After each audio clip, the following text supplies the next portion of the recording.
परमेश्वर पिता, आपका धन्यवाद देते हैं। आज एक बार फिर से आपने हम लोगों को यह अवसर दिया कि हम आपके संतान आपके नाम से इकट्ठे हुए और आपको शुक्रिया कह सकें, क्योंकि आपने इस समय हमें आपके वचन को सुनने का दिया है। ये आपके वचन है जिन वचनों के द्वारा आप हम लोगों से बोलते और बातें करते हैं। हमें से हर एक को आशीष दीजिए प्रभु, ताकि हम आपके द्वारा आपके इन वचनों के द्वारा प्रभु अपने जीवन में छुए जाएं, क्योंकि आपका वचन जब आप भेजते हैं तो वचन अपने काम को पूरा करता है। आपका वचन कहता है कि आप अपने वचन को भेजकर चंगा करते हैं अपने लोगों को। आज के दिन आपकी चंगाई हमारी आत्मा, हमारा शरीर, हमारा मन, हमारे जीवन की परिस्थितियां प्रभु बहुत ऐत के साथ प्रभु इस समय आपकी चंगाई, आपके सामर्थ, आपके काम को देखने पाए। यीशु मसीह, इस समय आप हम में से हर एक से बोले और बातचीत करें और अपनी आशीषों से भरें, यीशु के नाम से, आमीन। परमेश्वर को धन्यवाद दें, क्योंकि परमेश्वर आपसे प्रेम करते हैं और परमेश्वर का मन बहुत ही दिल से वो जो कह रहे होते हैं वो दिल से कह रहे होते हैं। हम लोगों ने बहुत सारे लोगों को देखा है संसार में, आप और हम भी हैं उनमें से। और कुछ होते हैं ऐसे लोग जो कहते कुछ हैं और सोचते कुछ हैं। बहुत सारे ऐसे लोग होते हैं, आप अगर कुछ ऐसे बिजनेस वर्ल्ड में चले जाएं तो उनमें एक खासियत होती है कि सामने वाले की बात आपको अच्छी लगे या ना लगे, लेकिन आप उसके साथ अपने रिलेशन को बनाए रखिए और रिलेशन खराब नहीं होना चाहिए। और वैसे समय में क्या होता है कि लोगों को प्यार हो ना हो, लेकिन अपने बिजनेस के लिए वो उनको भी गिफ्ट दे रहे होते हैं जिनसे उनको काम निकालना होता है। मतलब वो गिफ्ट दे रहे होते हैं, प्यार से पूरी भरी हुई बातें कह रहे होते हैं, लेकिन वो दिल से नहीं करते हैं। वो इसलिए करते हैं ताकि उनका बिजनेस उन लोगों के साथ और भी अच्छा हो जाए, और भी उनको फायदा हो, वो और भी पैसे कमा सकें उन लोगों के साथ भी जिन लोगों के साथ उनका दिल नहीं मिलता और जिन लोगों के साथ उनका दिल नहीं बनता। तो ये अलग अलग क्षेत्र हैं संसार में, अलग अलग तरह के जगह हैं जहां हम विभिन्न अलग अलग प्रकार के व्यवहार को देखते हैं। कई एक बार बिजनेस ही नहीं, परिवारों में भी ये बात पाई जाती है कि मन तो हमारा एक दूसरे से मिलता नहीं, लेकिन जब सामने मिल रहे होते हैं तो आपस में मीठी मीठी बातें कर रहे होते हैं।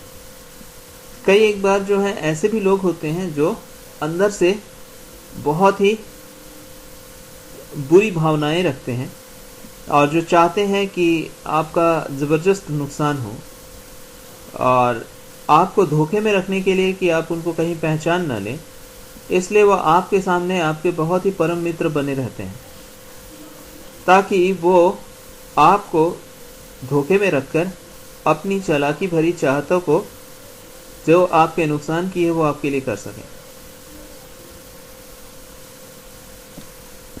आगे कुछ लोग ऐसे भी हैं जो कहते हैं कि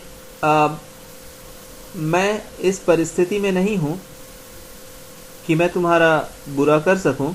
अगर उस परिस्थिति में होता तब तो तुम्हें बता देता कि मैं क्या हूं और मैं बदला तुमसे लेता जबरदस्त तरीके से।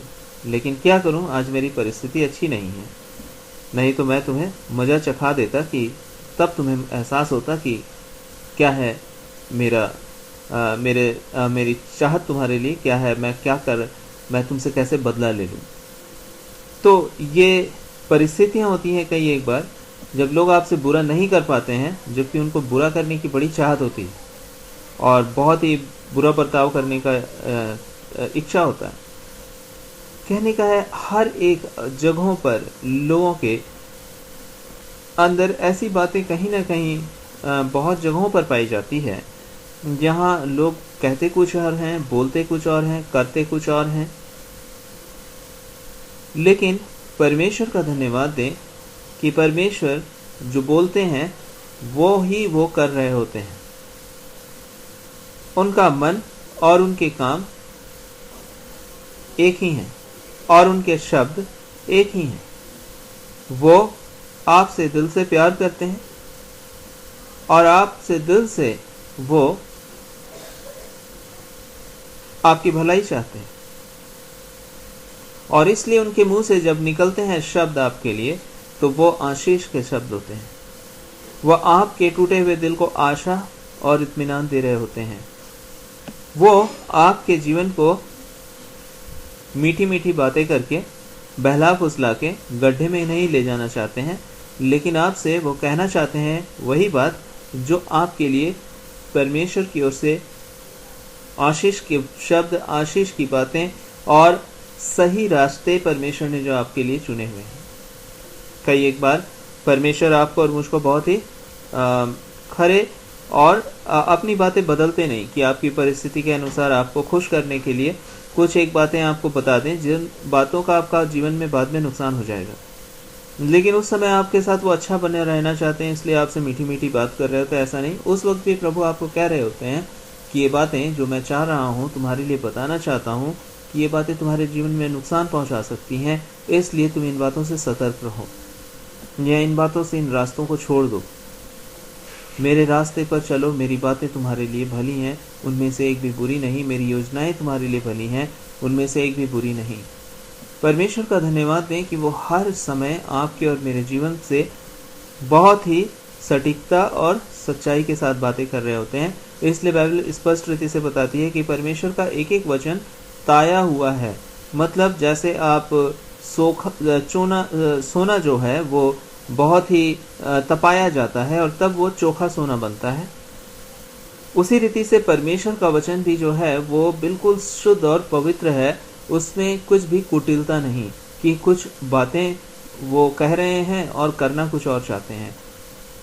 वो कई एक बार आपको और मुझको बहुत ही स्पष्ट रीति से बताना चाहते हैं बहुत कुछ, ताकि आप और हम धोखे से बच सकें और परमेश्वर की सच्चाई पर, जो परमेश्वर ने हमारे लिए भली बातें रखी हैं, उनको हम जान सकें, और वो हर परिस्थितियों में एक सी होती हैं। परमेश्वर का धन्यवाद दें। परमेश्वर की बातें कई एक बार हम और आप उन बातों को ग्रहण नहीं कर पाते, क्योंकि हम मनुष्य हैं और हमारी क्षमताएं जो हैं अपनी परिस्थितियों के आधार पर काफ़ी हद तक निर्भर करती हैं।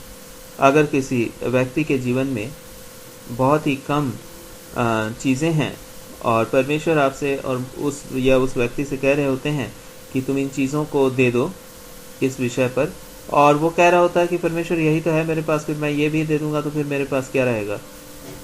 ऐसी परिस्थितियां भी हो सकती हैं और वैसे समय में हम परिस्थितियों के अनुसार निर्णय ले रहे होते हैं। यीशु मसीह का परमेश्वर का वचन एक घटना को बताता है कि एक बार एक क्षेत्र में बहुत ही बड़ा अकाल पड़ा, और उन दिनों में एलिया नबी थे जो कि इज़राइल में परमेश्वर के एक जन थे, और एलिया नबी सारपत नामक एक विधवा के घर भेजे जाते हैं परमेश्वर के द्वारा। और उस विधवा के घर में थोड़ा सा मैदा था और थोड़ा सा ही तेल था, और उनके घर में सब अनाज खत्म हो चुका था। और परमेश्वर ने उस विधवा के घर में जब एलिया नबी जो परमेश्वर के भक्त थे वो पहुंचते हैं और वो कहते हैं कि मुझे एक रोटी दे, और वो कहती है कि मेरे पास तो बस थोड़ा सा मैदा रह गया और थोड़ा सा तेल है, और मैं और मेरा बेटा इस मैदे से जो बना सकेंगे वही खाएंगे और मर जाएंगे। लेकिन परमेश्वर कहते हैं उस विधवा को, जो एलिया नबी है वो कहते हैं कि नहीं, वो मुझे दे दे, और वो उस रोटी को बना करके एलिया नबी को दे देती। अब आप देखें, परिस्थिति उसकी ऐसी नहीं थी कि वो उसको दे एलिया नबी को, लेकिन परमेश्वर कह रहे थे कि दे दे, और वो दे देती है, और परमेश्वर का वो जन खाता है। लेकिन जब औरत वापस अपने उस उस जगह को देखती है जिस जगह वो अपने मैदे को रखी हुई थी, जिस डब्बे में या जिस जगह भी रखी थी, वो मैदा बिल्कुल से भरा रहता है, वो मैदा खाली नहीं होता है। वचन क्या कहता है कि वो मैदा, थोड़ा सा जो मैदा था, वो औरत बनाती है उसका एक छोटा सा फुलका और वो उस परमेश्वर के जन को दे देती है। एलिया नबी उसको खाते हैं और वो तृप्त होते हैं। और परमेश्वर क्या करते हैं, वही थोड़ा सा जो मैदा था उसको फिर ख़त्म ही नहीं होने देते हैं। और वो जो थोड़ा सा उसके कुप्पी में तेल रह गया था उसके डब्बे में, वो भी ख़त्म ही नहीं होता है, वो बना रहता है और वो परमेश्वर उसको बढ़ाए रखते हैं।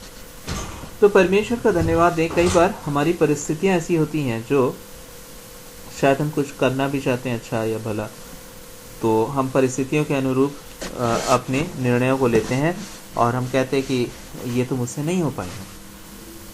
परमेश्वर का धन्यवाद दें कि हमारी बहुत ज़्यादा ज़िंदगी के हालात ऐसे होते हैं, ऐसी बातें होती हैं जब हम परिस्थितियों के अनुरूप अपने निर्णयों को ले रहे होते हैं।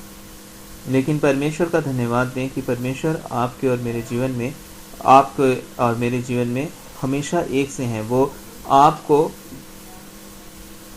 एक ही बात कह रहे होते हैं जो आपके लिए भलाई की होती है। परमेश्वर का मन कुछ और सोचता है, परमेश्वर का मुंह कुछ और बोलता है, ऐसा नहीं है। परमेश्वर का मन आपके लिए भला है और इसलिए आपके लिए वो भली बातें ही कह रहे होते हैं। लेकिन अब मुझे और आपको देखना है कि क्या हम उनकी भली बातों को सुनने के लिए तैयार हैं क्या, और उनके अनुसार चलने के लिए तैयार हैं क्या। क्योंकि परमेश्वर से बेहतर मेरे और आपके लिए और कोई नहीं जानता है। अब आप सोच सकते हैं उस समय एलिया नबी जो हैं वो सोच रहे होंगे, मुझे बहुत तेज भूख लगी है, मैं कहाँ जाऊं खाने के लिए।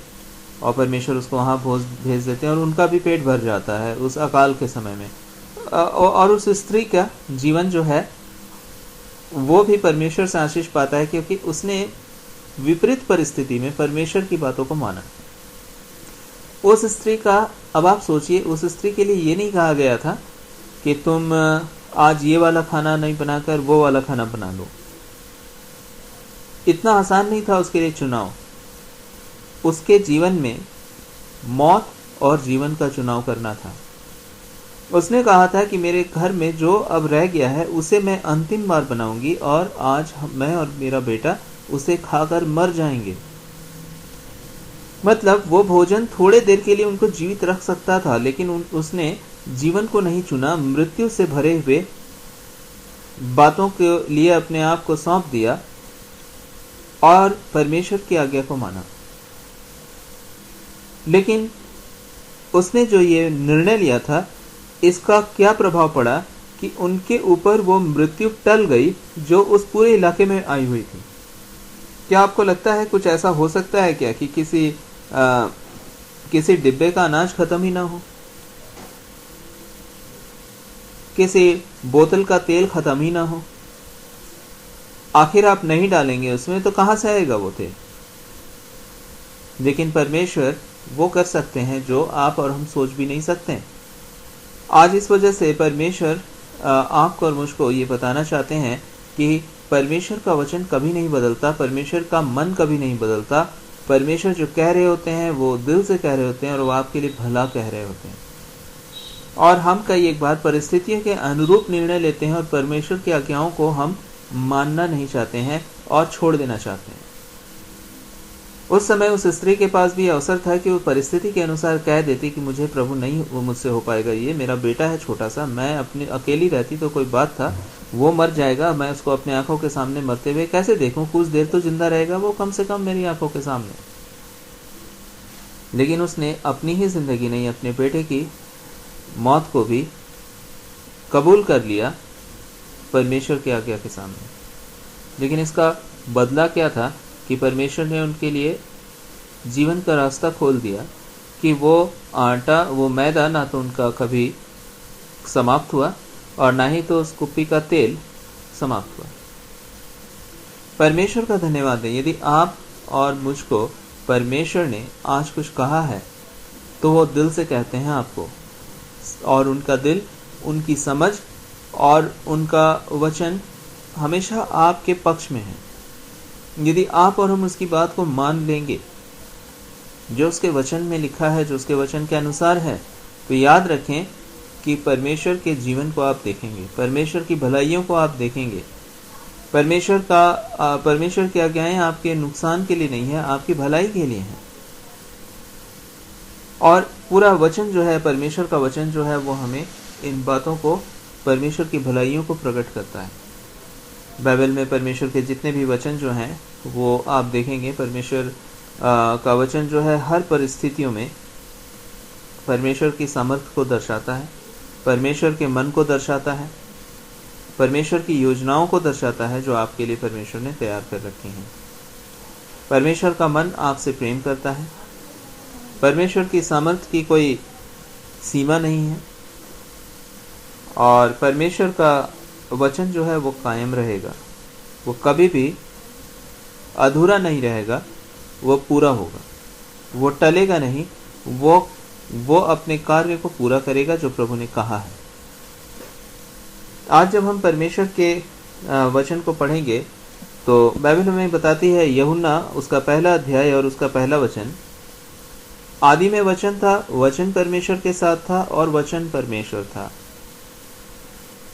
यहाँ पे यीशु मसीह को भी परमेश्वर का वचन या परमेश्वर स्वयं अपने आप को यहाँ पे एक वचन के तौर पर बता रहे। वचन जो है वो स्पष्ट रीति से बताता है कि ग्रीक भाषा में ये परमेश्वर का वचन लिखा गया है यूहन्ना, और यहाँ पे वचन का अर्थ जो है वो प्रकट करना है। तो परमेश्वर आदि में थे और आदि में वचन था। वचन अर्थात परमेश्वर आदि से थे, वो हमारे मध्य प्रकट नहीं हुए थे मसीह यीशु के रूप में, लेकिन वो शुरू से थे। और वचन परमेश्वर के साथ था, मतलब जैसे परमेश्वर है वो वैसे ही उस समय भी थे। और वचन स्वयं परमेश्वर था, मतलब परमेश्वर वही थे जो वो अदृश्य रूप में थे, लेकिन वो हमारे पास बाद में प्रकट होते हैं। तो यहाँ पे वचन का कहने का अर्थ है कि ये वचन जो है वो अर्थात परमेश्वर जो है वो सदा से हैं और सदा से ही वो पाए जाते थे और वो जैसे हैं वैसे ही हैं। बाद में परमेश्वर का वचन कहता है, और वचन देहधारी हुआ और हमारे बीच में अनुग्रह और सच्चाई से डेरा किया।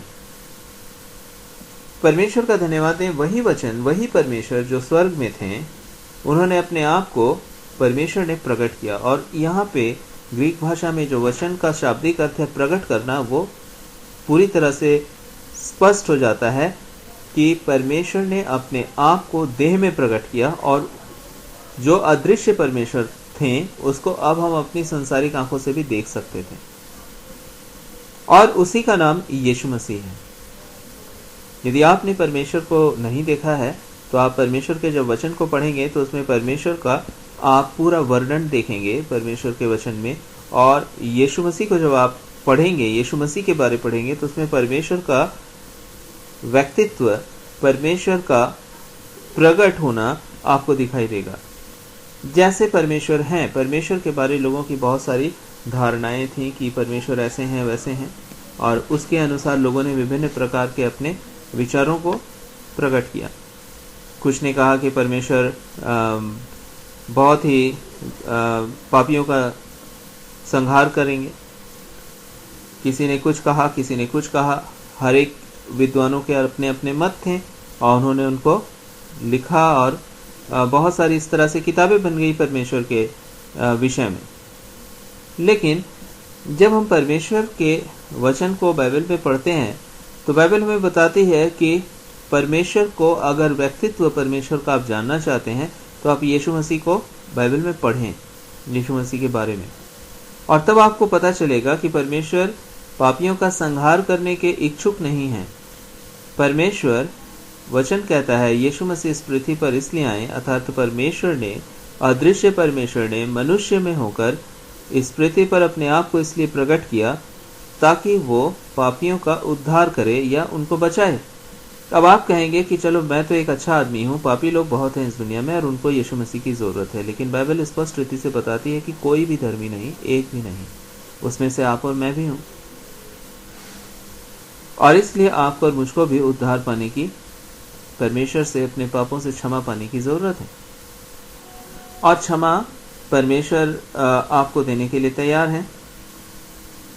अगर आप परमेश्वर से क्षमा मांगने के लिए तैयार हैं और परमेश्वर के उस क्षमा के तरीके को जानने के लिए तैयार हैं जिस तरीके के द्वारा परमेश्वर ने आपको और मुझको क्षमा दिया है। परमेश्वर का धन्यवाद दें कि परमेश्वर का हृदय और परमेश्वर का वचन बिल्कुल एक समान है।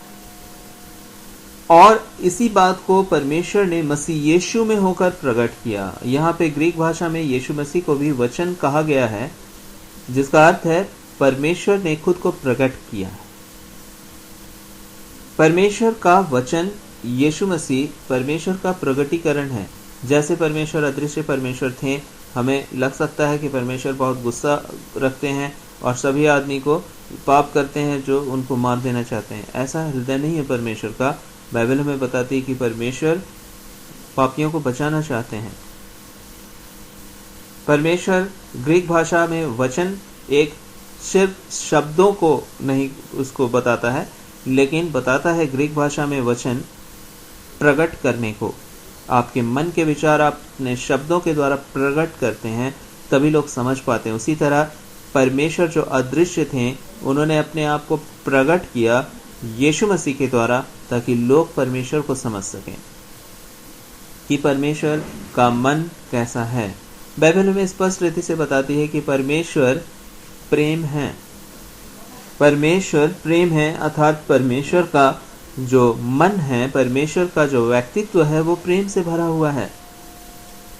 और इसलिए परमेश्वर अपने बनाए हुए किसी भी जन को दंडित नहीं करना चाहते हैं, लेकिन परमेश्वर चाहते हैं कि वो बचाए जाएं।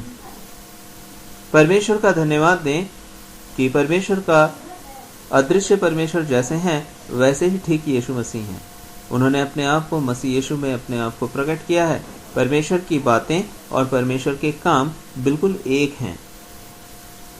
परमेश्वर का धन्यवाद दें, जब आप यीशु मसीह को देखते हैं तो यीशु मसीह आपसे जब भी मिलते हैं तो यीशु मसीह सिर्फ आपसे इतना कहते हैं कि बेटे एक बार मेरी बात को सुनो और मैं तुम्हें माफ करना चाहता हूँ।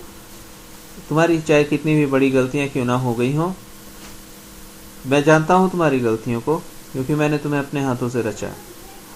तुम्हारे ख्याल भी जो गलत हैं उनको भी मैं जानता हूँ, क्योंकि परमेश्वर का वचन कहता है कि हमारे मनों को जांचने वाला परमेश्वर है वो। तो इसलिए हम दुनिया से तो बच जाएंगे, लेकिन परमेश्वर से हमारा बचना संभव नहीं है।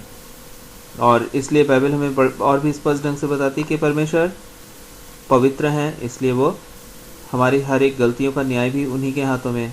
और परमेश्वर का जो न्याय इतना सटीक है कि वो किसी भी पाप को अनदेखा नहीं कर सकते, उसकी पूरी तरह से वो न्याय करते हैं। और इसलिए बाइबल हमें स्पष्ट रीति से कहती है पाप का फल, पाप की मजदूरी मृत्यु है। तो पाप है, अगर हमने कहीं किसी तरह से भी किया हो तो उसका फल हमें मृत्यु के तौर पर मिलता है।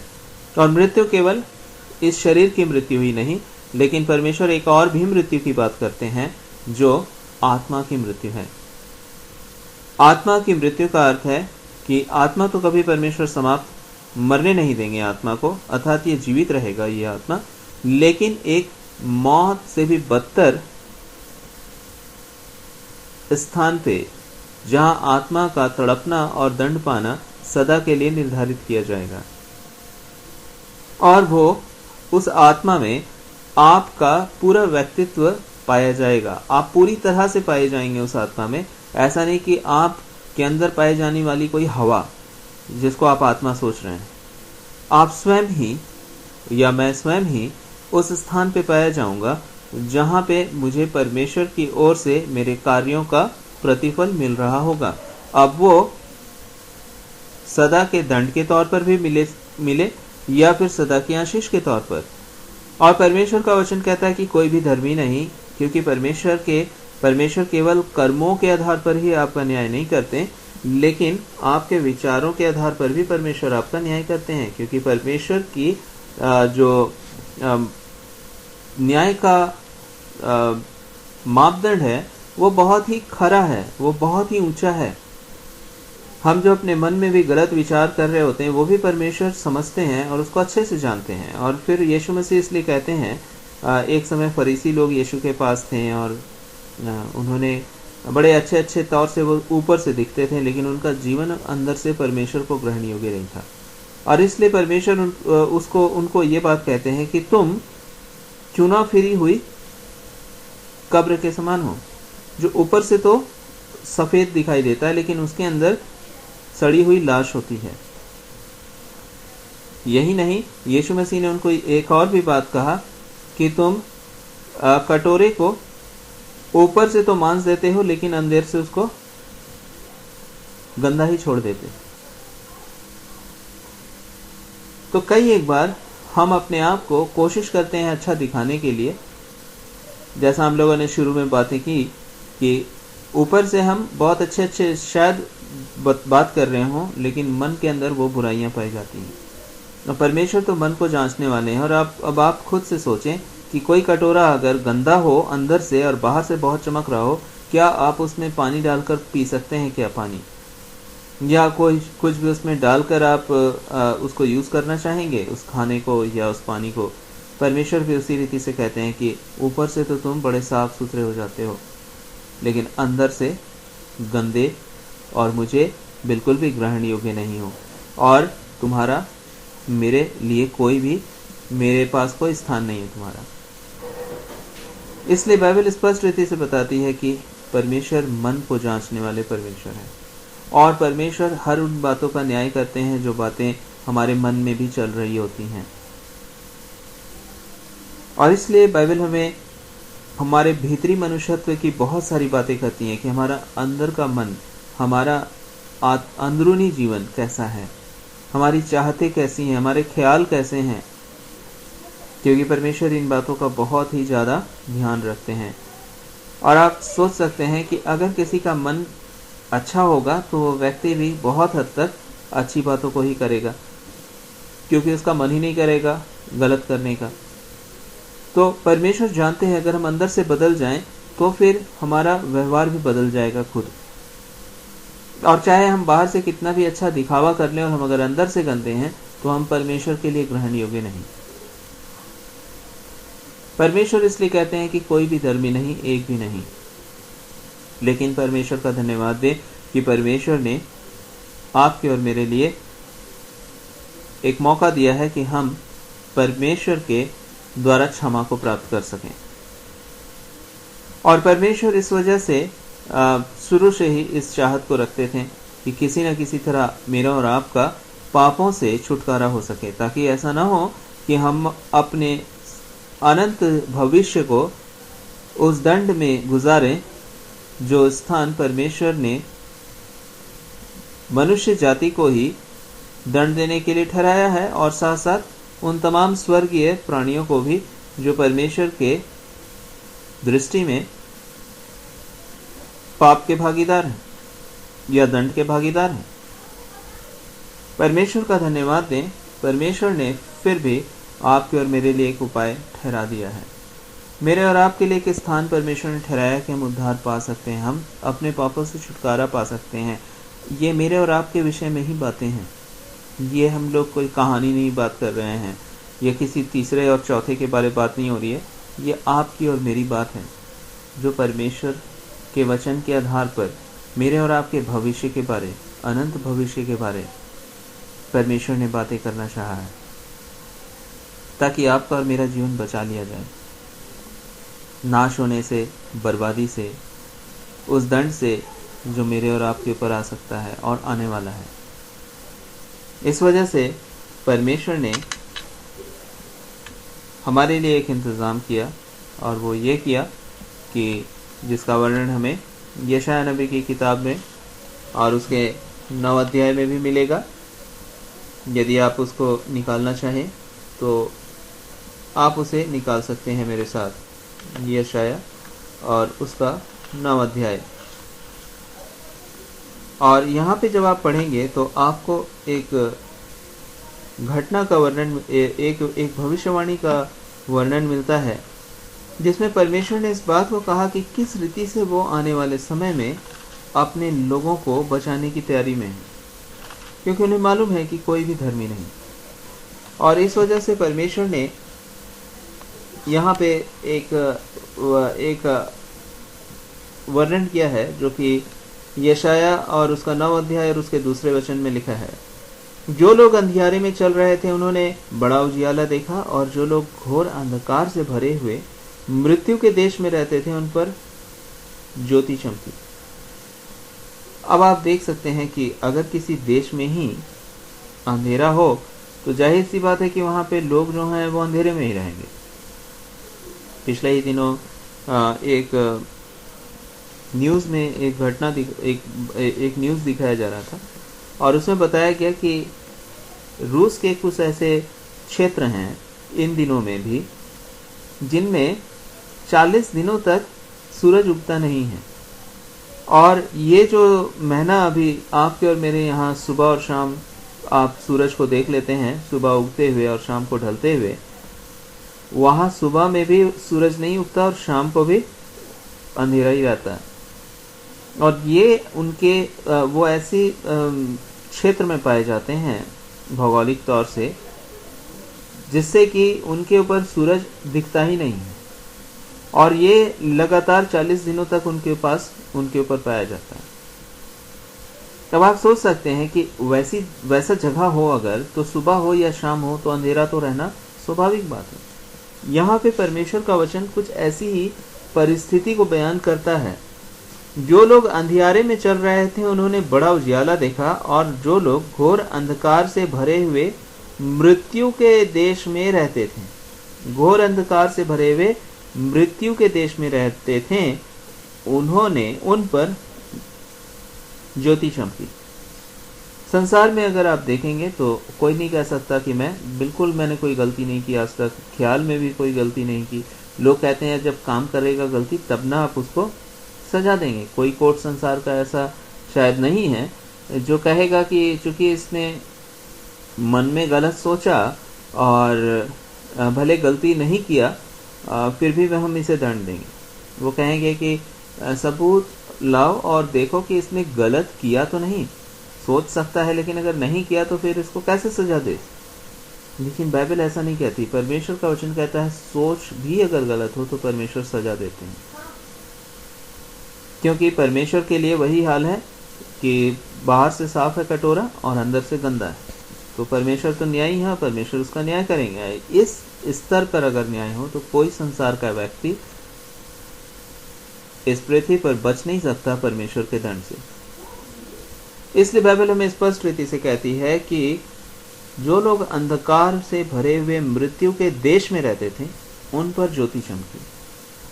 परमेश्वर का धन्यवाद दें कि चाहे ये सारी दुनिया क्यों ना ऐसी परिस्थिति में पाई जाती है कि जहां कोई भी अपने आप को धर्मी नहीं कह सकता, जो एक मृत्यु के अंधकार के समान है, जो सभी के ऊपर वो मौत का साया, दंड का साया एक दिन आना है, जहां वो अनंत समय तक के लिए दंड के ओर जा रहे हैं। परमेश्वर का धन्यवाद दें कि परमेश्वर ने एक ज्योति को भेजा है। वजह यह है, बाइबल स्पष्ट रीति से बताती है कि हम अपने पिता से उत्पन्न होते हैं। पिता का बीज होता है जो माँ में परमेश्वर जब पहुंचता है तो परमेश्वर वहां पे एक संतान की उत्पत्ति कर देते हैं। जिस रीति से आप जमीन में एक बीज को बोते हैं तो उस बीज का पौधा निकल जाता है, और वो जिस बीज को बोएंगे वही पौधा निकलेगा। उसी तरह बाइबल बताती है कि हर एक मनुष्य पापी है, और जब एक पाप का बीज किसी माता के गर्भ में जाता है तो उससे जो संतान उत्पन्न होती है, मनुष्य का संतान मनुष्य ही उत्पन्न होता है। इसलिए जो पाप का स्वभाव एक मनुष्य में पाया जाता है वो उसके संतान में भी पाया जाता है। जिस तरह एक बीज को जब आप जमीन में बोते हैं तो उस बीज का स्वभाव जैसा है उसी प्रकार का वो पौधा उत्पन्न होता है। आम का बीज डालेंगे तो आम उत्पन्न होगा। अगर आपने किसी भी चीज का बीज डाला हो, सरसों का बीज डाला हो, तो सरसों का पौधा उग जाएगा। तो उसी प्रकार से मनुष्य के स्वभाव के अनुसार ही उसकी संतान भी उत्पन्न होती है, जो उसकी माता के गर्भ से जन्म ले रही होती है, जो उसकी माता के गर्भ में पैदा हो रही होती है। लेकिन उस पिता का बीज जो उस संतान में पाया जाता है, वो उस मनुष्य के स्वभाव को उसके अंदर लेकर आ जाता है। और यही वजह है कि परमेश्वर का वचन कहता है कि प्रत्येक जन जो है वो उसी स्वभाव से ग्रसित है, और उसी स्वभाव को परमेश्वर ने पाप का स्वभाव कहा है। प्रथम मनुष्य ने पाप किया और इस वजह से उसके समस्त संसार में जितने भी संतान उत्पन्न हुए वो उसी के बीच से उत्पन्न होने के कारण वही पाप का स्वभाव उनके अंदर आज भी व्याप्त है। और यही वजह है कि कोई भी धर्मी नहीं। लेकिन परमेश्वर का धन्यवाद दें, परमेश्वर का वचन कहता है कि आज पूरे विश्व में क्यों ना एक ऐसे देश के तौर पर हम पाए जाते हैं जहां सभी के ऊपर मौत का अंधेरा है, पाप का अंधकार और परमेश्वर के दंड के साए में सभी लोग पाए जाते हैं। लेकिन परमेश्वर का धन्यवाद दें कि परमेश्वर ने एक बड़ी ज्योति इस संपूर्ण अंधकार में पाप में संसार के ऊपर भेजा है। कोई भी पाप से आजाद नहीं। लेकिन परमेश्वर का वचन कहते हैं, बाइबल बताती है, तूने जातियों को बढ़ाया, तूने उनको बहुत आनंद दिया कि वे तेरे सामने कटनी का सा आनंद करते हैं और ऐसे मगन होते हैं जैसे लोग लूट बांटने के समय मगन रहते हैं। क्योंकि तूने उनकी गर्दन पर से भारी जुए और उनके बहंगे के पास उस पर अंधेर करने की लाठी और इन सबों को ऐसा तोड़ दिया जैसे मिद्यानियों के दिन में किया था। क्योंकि युद्ध में लड़ने वाले सिपाहियों के जूते और लहू में लथड़े हुए कपड़े सब आग का कौर हो जाएंगे। यहाँ पे सारी बातें जो परमेश्वर का वचन हमें बताना चाह रही हैं कि स्थिति बहुत बुरी थी। वचन क्या कहता है कि तूने उनके गर्दन पर से भारी जुए और उनके बहंगे के बास उस पर अंधेर करने वाले की लाठी इन सबों को ऐसा तोड़ दिया जैसे मिद्यानियों के दिन में किया था।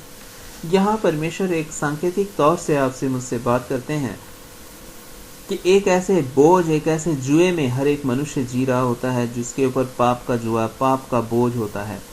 वो चाहे ना चाहे उसको उसके जीवन में मनुष्य होने के नाते वो खून मिलता है जिसमें पाप का स्वभाव होता है।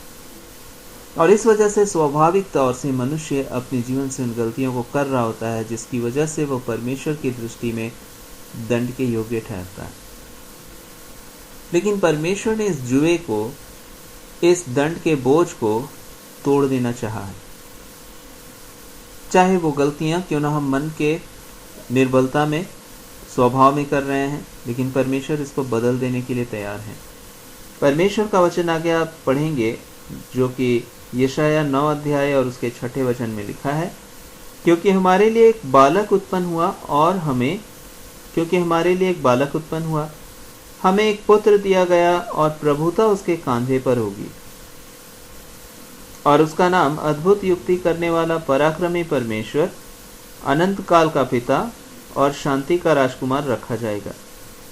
अब आप देखें, एक ऐसा बालक उत्पन्न होने वाला है जिसको क्या कहा जाएगा? पराक्रमी परमेश्वर। जब आप इस समस्त बातों को देखते हैं तो यहाँ एक वर्णन है जिसको पराक्रमी परमेश्वर कहा जाएगा। मनुष्य अपने चुनाव के कारण, बुरे चुनाव के कारण ऐसे पाप के दलदल में फंसा हुआ जिसमें संसार का कोई भी देश बच नहीं सकता। पूरे विश्व में हर एक मनुष्य, क्योंकि वो एक ही मनुष्य के द्वारा पूरा विश्व भर गया उसके संतानों के तौर पर, इस वजह से परमेश्वर ने पूरे विश्व में, जो कि एक अंधकार में भविष्य की ओर जा रहा है, चाहे वो क्यों ना एक पढ़ा लिखा इंसान हो या अनपढ़ व्यक्ति हो, धनी व्यक्ति हो या गरीब व्यक्ति हो, हर एक जन उसी अनंत नरक की ओर बढ़ रहे हैं अपने ही स्वभाव के कारण, जो हमें हमारे मनुष्य होने के कारण हमारे अंदर पाया जाता है। लेकिन परमेश्वर को धन्यवाद दीजिए कि परमेश्वर ने एक इंतजाम किया कि हमारे लिए एक बालक उत्पन्न हुआ, और ये यीशु मसीह के विषय में लिखा गया है, जो कि आज से 2000 साल पहले लगभग इस पृथ्वी पर आए। लेकिन परमेश्वर का ये वचन जब लिखा गया है तो यीशु मसीह के आने से भी 800 से 1000 साल पहले लिखा गया। और परमेश्वर इस बात का वर्णन करते हैं कि परमेश्वर ने एक बालक देने के लिए मनुष्य जाति को सोचा है। और उसको ही परमेश्वर कहते हैं वो पराक्रमी परमेश्वर है। और यहाँ पे हम कौन सा एक ऐसा बालक है जो स्वयं पराक्रमी परमेश्वर है, अर्थात पराक्रमी परमेश्वर अपने आप को किस बालक के रूप में इस पृथ्वी पर प्रकट कर रहे हैं। और परमेश्वर का वचन आप जब पढ़ते हैं तो आपको पता चलता है कि यीशु मसीह अदृश्य परमेश्वर का प्रतिरूप है। और यीशु मसीह इस पृथ्वी पर जब आते हैं तो वो किसी मनुष्य के द्वारा उत्पन्न नहीं होते हैं, उनके अंदर किसी पिता का खून नहीं होता है, किसी पिता का बीज नहीं होता है, वरन वो स्वर्ग से अपनी सामर्थ्य से परमेश्वर इस पृथ्वी पर आते हैं। और परमेश्वर किसी संसारिक पिता के बीज के द्वारा नहीं, लेकिन अपनी सामर्थ्य के द्वारा मनुष्य रूप लेते हैं एक कुंवारी मरियम में, इसलिए वो कुंवारी पाई जाती है।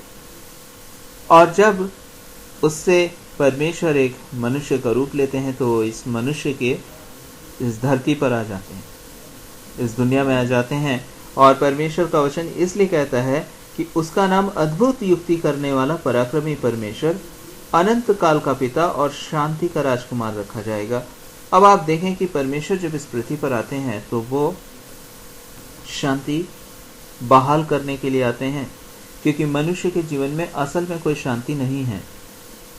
वो बड़े दुख के साथ इस दुनिया में संघर्ष हर एक मनुष्य के जीवन में पाया जाता है, और उसके ऊपर पाप उसके अंदर जरूर पाया जाता है, जिसकी वजह से उसका भविष्य नरक में अंधकारमय है। वो नरक से अपने आप को नहीं बचा सकता, क्योंकि उसका स्वभाव ही पाप का है, और जो उसको अपने पिता से मिल जाता है। कोई फर्क नहीं पड़ता कि आप स्त्री हैं या पुरुष हैं, लड़के हैं या लड़की हैं, बच्चे हैं या बूढ़े हैं, ये आपके अंदर स्वभाव है, मेरे अंदर स्वभाव है। इस वजह से हमारा भविष्य सदा के लिए दंड के लिए परमेश्वर की ओर से नरक में नियुक्त किया गया है।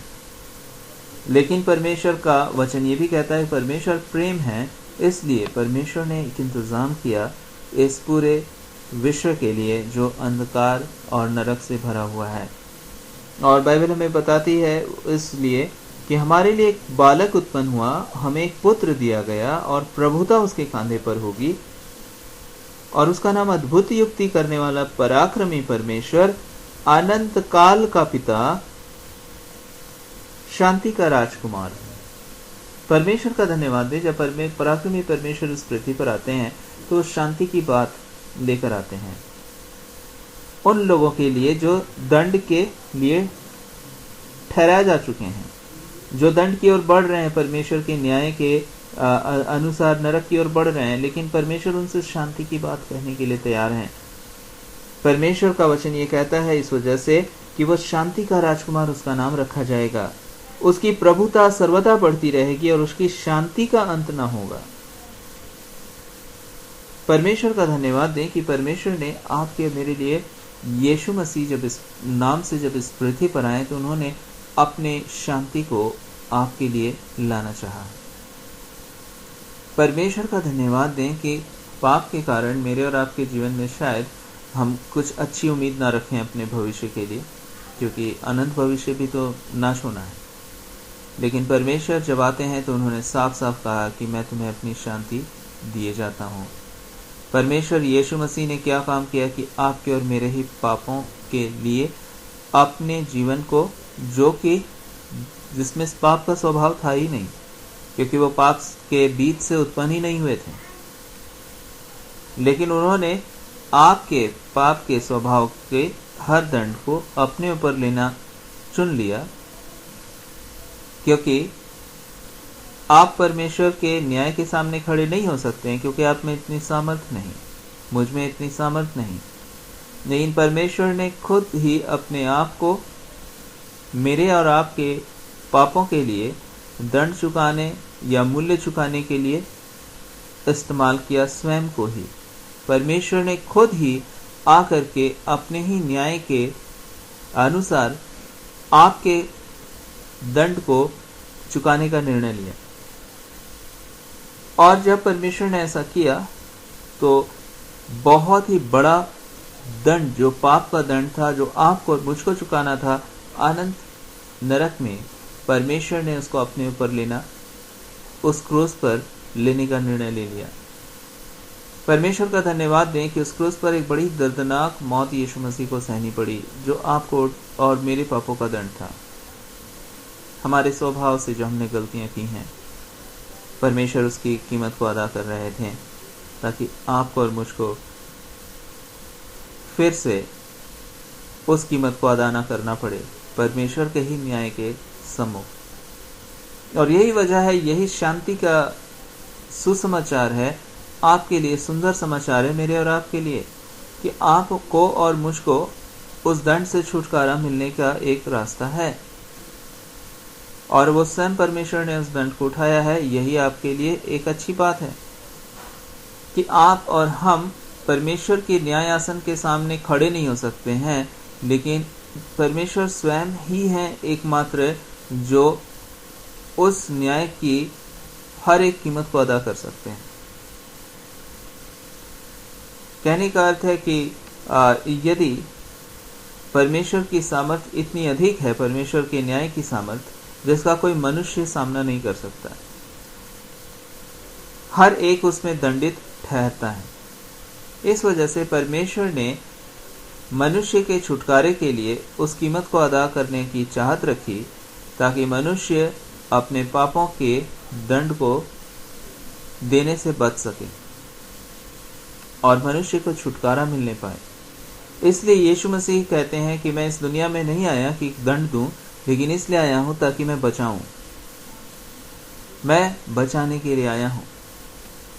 आज मेरे और आपके पास एक उद्धार का, एक बचाव का रास्ता है कि हम मरने के बाद अनंत नरक में नहीं जाएंगे, लेकिन हम परमेश्वर के द्वारा नरक से बच सकते हैं। वहां आपकी क्वालिफिकेशन, आपका रुतबा, आपकी जान पहचान काम नहीं आने वाली है। आपकी और मेरी अच्छाइयां भी काम नहीं आने वाली हैं, क्योंकि परमेश्वर के न्याय के सामने हम में से कोई भी धर्मी नहीं ठहर सकेगा। परमेश्वर का धन्यवाद दें, लेकिन परमेश्वर ने एक काम किया है कि ठीक है, बहुत बड़ी कीमत है परमेश्वर के सम्मुख हमारे पापों की। जब हमें बहुत बड़ी कीमत अदा करें तभी हमारा छुटकारा हो सकेगा। और परमेश्वर का धन्यवाद दें कि हम में से किसी के पास भी वो कीमत ही नहीं था कि हम परमेश्वर को अपने पापों का मूल्य चुका सकें, और परमेश्वर ने निर्णय लिया कि वो खुद उस मूल्य को चुकाएंगे, क्योंकि अगर मूल्य चुका दिया जाए तो फिर आप उस दंड से छूट सकते हैं, मैं उस दंड से छूट सकता हूं। मूल्य चुका दिया जाए तो हम मृत्यु से छूटकर उस जीवन को प्राप्त कर सकते हैं जो परमेश्वर की ओर से हमें मिलता है। मतलब जीवन के लिए मूल्य हमें चुकाना होगा। अगर आप इस संसार में किसी बहुत ही प्यारी चीज जो आपको पसंद है उसको खरीदने जाएं तो उसके लिए मूल्य चुकाना होता है, और अगर आप उसका मूल्य चुका दें तो वो चीज आपकी हो जाती है। जीवन से बेहतर और कुछ भी नहीं जो आप और हम प्राप्त कर सकते हैं, क्योंकि जीवन है तभी तो आप बाकी कुछ देख पाएंगे, और ऊपर से वैसा जीवन जो दंड से छुटकारा पाया हुआ जीवन है, जो आशीष से भरा हुआ जीवन है। परमेश्वर का धन्यवाद दें कि यीशु ने इसलिए उस कीमत को अदा करना चाहा जिससे कि आप वो आशीषित जीवन प्राप्त करें। बाइबल इसलिए कहती है कि जो मृत्यु के देश में रहते थे उन्होंने बड़ी ज्योति देखी, क्योंकि कोई नहीं था इस दुनिया में जो इतनी बड़ी कीमत को अदा कर सके जिससे हम मृत्यु से पार होकर जीवन को अपने जीवन में प्राप्त कर सकें। परमेश्वर का धन्यवाद दें, यीशु इस पृथ्वी पर आए और उन्होंने उस कीमत को अदा किया अपने ही जीवन को देकर। उन्होंने खुद मौत उठाई ताकि आप जिंदा रहें, 2-4 सालों के लिए नहीं, 10, 20, 50, 60 सालों के लिए नहीं, लेकिन हमेशा के लिए, और ऐसी जिंदगी पाएं जिसमें पाप का श्राप ना हो, जिसमें पाप का स्वभाव ना हो, जिससे आपका भीतरी मनुष्यत्व भी बदल जाए और बाहरी जीवन भी बदल जाए। आप एक ऐसे कटोरे के रूप में हो जो अंदर से भी साफ हो और बाहर से भी साफ हो। ये मेरी और आपकी कोशिशों से संभव नहीं था। क्योंकि हम तो स्वभाव से ही पापी थे, लेकिन परमेश्वर का धन्यवाद दें कि यीशु में होकर परमेश्वर ने उस कार्य को किया जिससे कि हम परमेश्वर के उस मदद के योग्य हो जाएं, उस कीमत को चुकाए जाने के कारण जो हमें इस मदद के योग्य ठहरा देती है। यीशु ने उस पाप की पूरी कीमत को अदा किया, उस दंड को पूरी तरह से सहा और भी कीमत अदा किया, और भी अधिक दंड को उसने ऊपर लिया, ताकि उन तमाम कीमतों के द्वारा परमेश्वर से केवल क्षमा ना पाएं, लेकिन परमेश्वर के आशीष के योग्य भी हो जाएं, परमेश्वर के स्वभाव के योग्य भी हो जाएं, पवित्रता के स्वभाव भी आपके जीवन में परमेश्वर की ओर से आ जाए। आज के दिन परमेश्वर को एक धन्यवाद देने का अवसर है मेरे और आपके पास, क्योंकि परमेश्वर ने आपके लिए अद्भुत कार्य किया है। यीशु मसीह के द्वारा परमेश्वर ने आपके लिए अद्भुत आशीष दी है, ताकि आप उद्धार पाएं, परमेश्वर की क्षमा को पाएं, अनंत नरक से बच सकें और परमेश्वर के द्वारा अनंत जीवन में प्रवेश करें, जो जिसमें जीवन है, जिसमें आशीष है, जिसमें भलाई है परमेश्वर की। परमेश्वर का दंड नहीं है आपके लिए। इसलिए परमेश्वर यीशु मसीह इस पृथ्वी पर आए ताकि आप जीवन पाएं, वरन बहुत आयत से प्राप्त करें वो जीवन। यदि आप और हम चाहते हैं अपने इस पाप के स्वभाव से छुटकारा, तो हम परमेश्वर के सम्मुख आ सकते हैं, परमेश्वर से प्रार्थना कर सकते हैं, ताकि हमारा जीवन, हमारा मन, हमारे ख्याल यीशु मसीह अपनी आशीष से भर दें। हम भी परमेश्वर के आशीष के वारिस ठहरें, हमारा ख्याल बदले, हमारा जीवन परमेश्वर के योग्य हो जाए और हम भी परमेश्वर के दंड से छूटकर अनंत जीवन के भागीदार बने। और इस पृथ्वी पर भी हम जब परमेश्वर से क्षमा और परमेश्वर से ऐसा जीवन प्राप्त करते हैं, तो फिर सब कुछ बदलने लगता है। हम इस दुनिया में भी दंड के वारिस नहीं, लेकिन आशीष के वारिस हो जाते हैं। आज ये समय है परमेश्वर को धन्यवाद देने का कि परमेश्वर, आपने मेरे से कितना प्रेम किया कि मैं तो आपके ही नज़र में दंड के योग्य था, आपके ही न्याय के सामने, लेकिन आपने ही मेरे लिए कैसी अद्भुत अपने प्रेम को दर्शाया कि मेरे ही जगह को, दंड के जगह को आपने ले लिया और मुझे आपने पूरा छुटकारा दे दिया, ताकि एक दिन मैं आपके साथ स्वर्ग राज्य में रह सकूं। और आप सच जाने, ये परमेश्वर का दिल है कि आप परमेश्वर के साथ परमेश्वर की आशीषित स्थान पर पाए जाएं, एक दो दिन के लिए नहीं, सदा के लिए। यदि आप और हम आज विश्वास करें, तो परमेश्वर का वचन कहता है कि जो उस पर विश्वास करते हैं वो मृत्यु से पार होकर जीवन में प्रवेश कर चुके हैं, क्योंकि आप जब उस पर विश्वास करते हैं, उसके प्रेम पर विश्वास करते हैं, तो उसका छुटकारा आपको मिलता है। जब आप अपने पापों को, मैं अपने पापों को मान लेता हूँ, तो परमेश्वर क्षमा कर देते हैं और फिर हम स्वभाव अपना नहीं बदलते हैं, परमेश्वर हमारे स्वभाव को बदल देते हैं। क्योंकि ये पाप के बंधन बाहर से नहीं है जिनको आप तोड़ दें, लेकिन ये हम में है जिनको परमेश्वर ही हमारे अंदर से बदल सकते हैं। परमेश्वर आपको पूरी तरह से बदलने की सामर्थ्य रखते हैं और आपको और मुझको बदल देने के लिए परमेश्वर ने पूरी कीमत को भी अदा किया है। न्याय परमेश्वर का अब हो चुका है उस क्रूस पर जो आपको उठाना था। परमेश्वर ने खुद उसके कीमत को स्वयं अपने ऊपर लेकर अदा कर दिया यीशु के नाम से, और आपसे कहा कि अब तुम मत डरो, मैंने तुम्हारे पाप की कीमत को अदा किया है और अब तुम बिल्कुल सेफ हो, सुरक्षित हो। यीशु मसीह के ऊपर दर्द और तकलीफें झेल रहे थे यीशु, अपमान, लज्जा, दर्द, चोट, घाव, घायल होना, हर चीज यीशु झेल रहे थे। लेकिन यीशु ने आपसे और मुझसे ये शांति की बात कहना चाहा कि मेरे बच्चों मत डरो, क्योंकि अब तुम्हें इनको उठाने की ज़रूरत नहीं। रोग और बीमारियां इस शरीर में अब तुम्हें उठाने की ज़रूरत नहीं। अपमान और ज़िल्लत की ज़िंदगी तुम्हें इस पृथ्वी पर झेलने की ज़रूरत नहीं, और इसके बाद तुम्हें नरक भी जाने की ज़रूरत नहीं। देखो, मैंने तुम्हारे लिए कीमत अदा कर दिया है, उसे मैंने अपने ऊपर ले लिया है, और आज तुम आज़ाद हो। क्या आज तुम सिर्फ अपने गुनाहों को मानना चाहते हो? क्या तुम आज मुझसे ये माफ़ी जो मैं तुम्हें देना चाहता हूँ, क्या मुझसे प्रार्थना करना चाहते हो? क्या तुम मुझे ये अवसर देना चाहते हो कि मैं तुम्हें बचाऊं, तुम्हारी रखवाली करूं, तुम्हारे स्वभाव को बदल दूं, तुम्हें बदल दूं, तुम्हें आशीष के रास्ते पर ले चलूं, अनंत जीवन तक तुम्हारा और मेरा साथ हो। यीशु इसलिए ही इस दुनिया में आए थे, आपको ये सब कुछ देने के लिए। यीशु मसीह किसी व्यक्ति के विचार नहीं है, लेकिन जब आप परमेश्वर के इस अद्भुत प्रेम को अपने जीवन में देखते हैं, परमेश्वर से आप प्रार्थना करते हैं, तो जीवता परमेश्वर आपके जीवन में अपने संभालने वाले हाथ को बढ़ा देते हैं। आप अगर आज परमेश्वर के सामने नम्रता और दीनता से परमेश्वर को धन्यवादित मन से उसके पास आते हैं, तो परमेश्वर आपको संभालने के लिए तैयार है।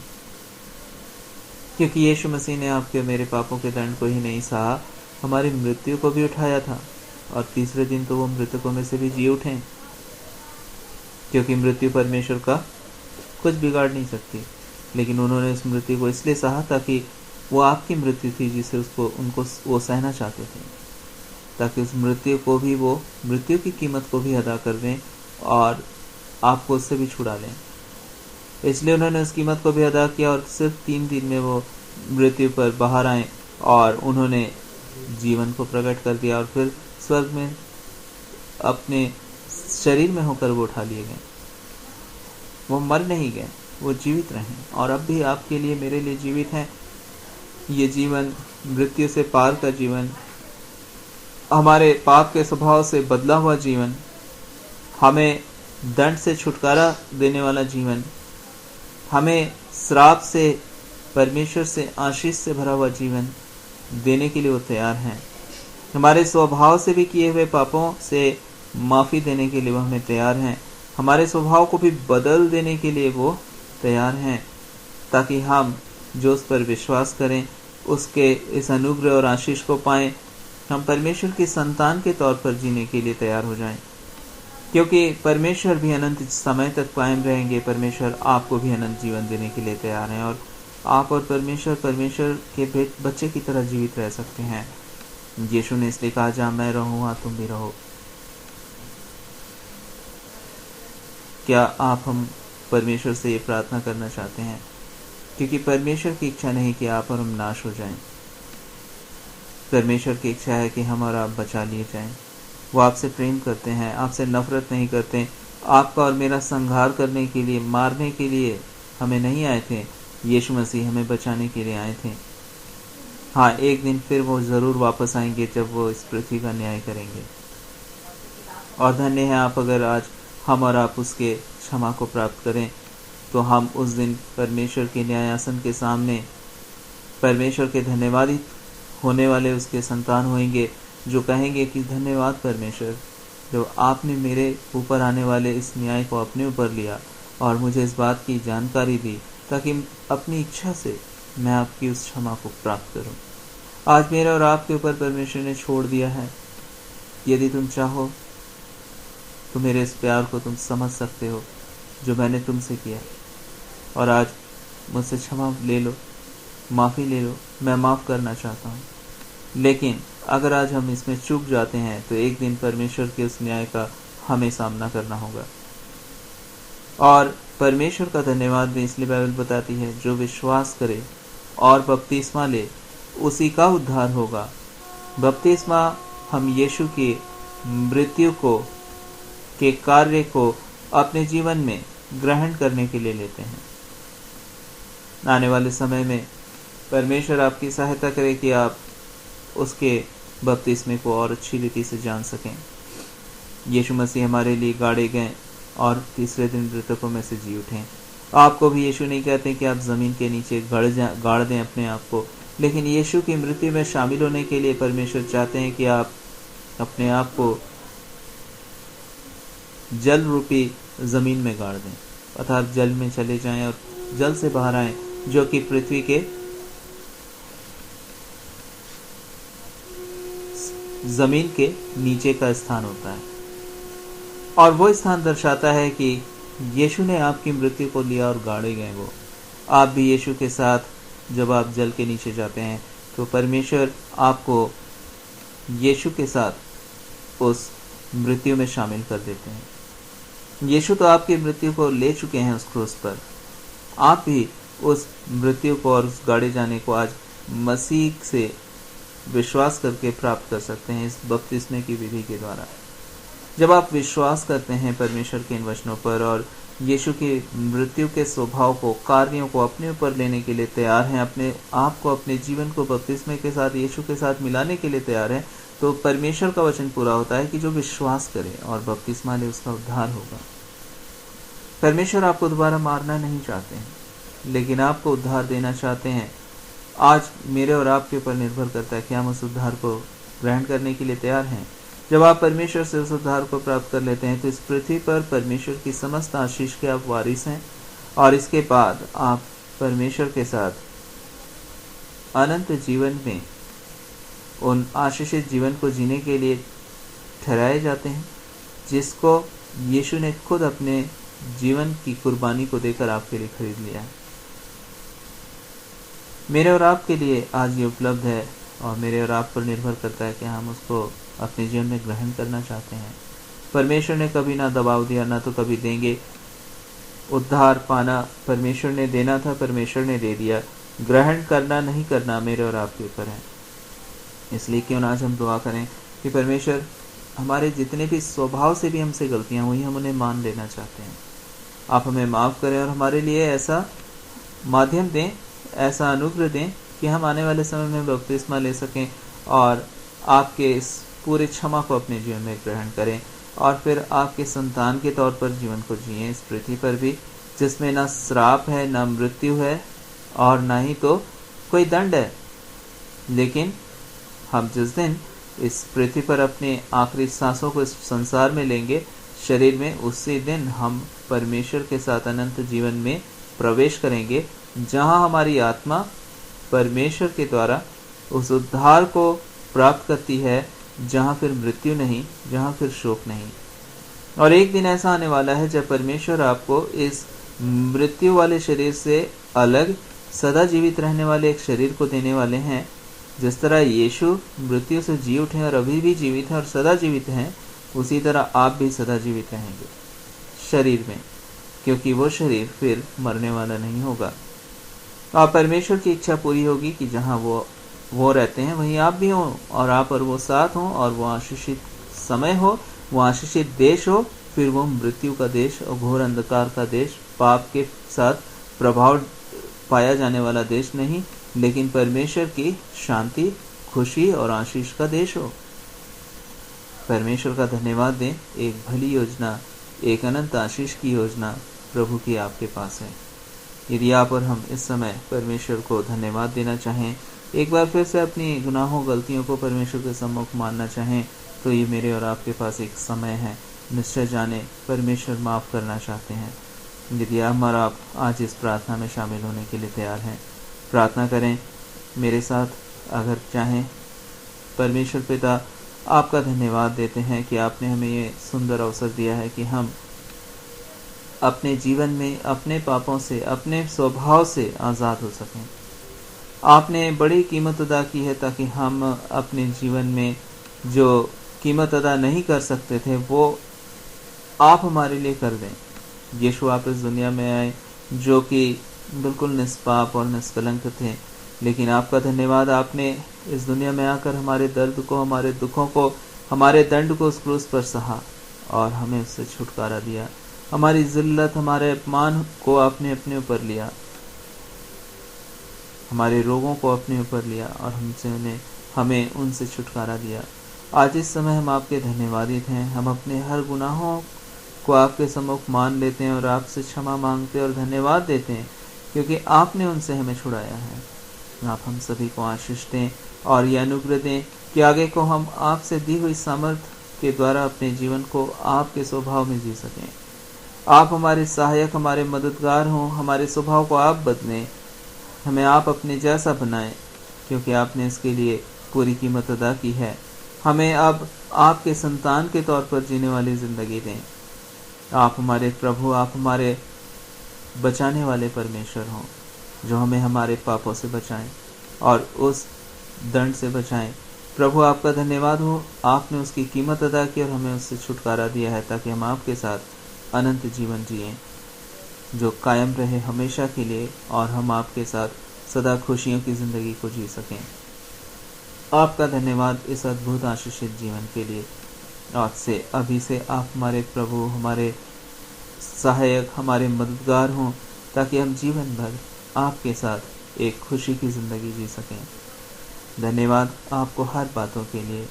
सारी आदर महिमा आपको देते हैं और ये प्रार्थना हमारे जीवित प्रभु यीशु के नाम से मांगते हैं। आपने सुना और ग्रहण किया, इसके लिए शुक्रिया, यीशु के नाम से, आमीन।